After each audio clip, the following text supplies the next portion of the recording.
There's a study that some researchers in Stanford did, and what they found is that since the introduction of personal computers, work from home rates have doubled every 15 years, and that time frame of the 15 years accelerated as well. So now we're at a phase where remote jobs basically keep doubling every certain amount of time. It's not every 15 years, but let's say it's every 5 years or something like that. So that is a general trend of the job market, regardless of COVID, regardless of a bunch of stuff that has happened. Beyond just data, if you think about it, returning to the office is a power play by employers. We know it has nothing to do with productivity.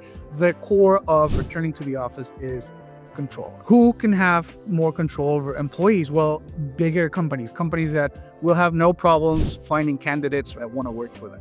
But if you're like some mid-sized, like up and coming, like consulting, whatever software factory company, how are you going to compete with Google? How are you going to attract talent? How are you going to differentiate yourself in the market?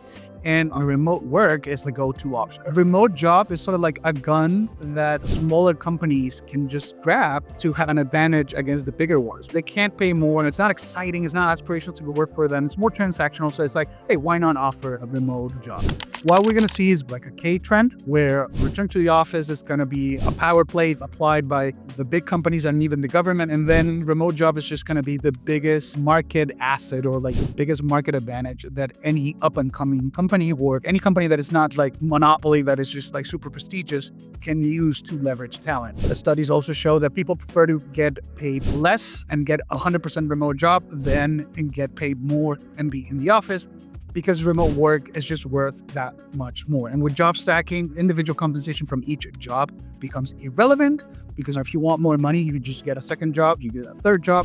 This, what I just described, is why I go a step further and say not only is remote work the future, job stacking in the open will also be the future further ahead, right? Like if remote job will finally kill the office, let's say in 5 years, then job stacking in the open is the future in 10 years. And the reason is because just like everybody now understands that going to the office is going to send emails to work remotely, but once most people are remote, they will come to the same conclusion that all of you and I have concluded, which is like, but wait a minute, what's stopping me from just getting another job?